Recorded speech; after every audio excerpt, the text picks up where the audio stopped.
Good evening guys. Kararating lang natin. Check natin ang ating kennel guys. Kasi guys, ang ating kennel boy ay last day ngayong araw. So nagpaalam naman siya na maayos. So stop na siya ng hanggang duty niya hanggang ngayong araw. Then bukas guys, kami na ni Mami mag-start maglinis ng kennel. So bago pumunta ng ating mga clinic, maglilinis muna tayo ng kennel. Ayan. Sabi naman ni Mami, sa umaga daw siya maglilinis, tas sa hapon ako. Tas yan guys, yan si Batman. Okay naman sila. Si Porsche okay. So malilinis naman sila. Yan si Armani, si Versace okay naman sila. So far so good naman sila, malilinis. Si Cannonball, si Dior, yan.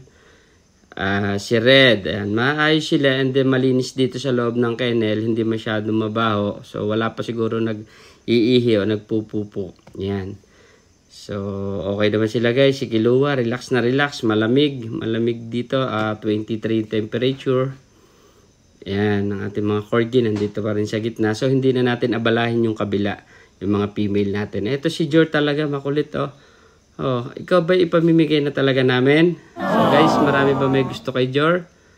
So, but anyway guys, andito pa kasi yung ating mga unang giveaways, yung Siamese. Hindi pa nga nakukuha ng taga Baguio yung Siamese kitten niya. Kaya siguro sa sunod na ikaw ha, Jor. So guys, may pending pa tayo na Siamese kitten na hindi pa nakukuha. Tapos meron pa tayong sunod na ipamimigay uli na Siamese kitten. So sana makuha na yung unang Siamese kitten guys. Para maipamigay din naman natin yung susunod na Siamese kitten.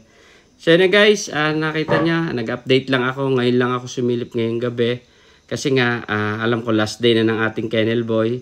So chinek natin kung okay naman. So far, good naman. Malinis. Yan, hindi masyadong maamoy. Ito nga si Versace, nakasili pa. Si Batman, relax na relax. So, ibig sabihin, talagang good sila. Nakarelax sila, malamig kasi. Ayan, si Robin. Yan. Si Kilua. Yan, malamig. Malamig guys. Okay, good.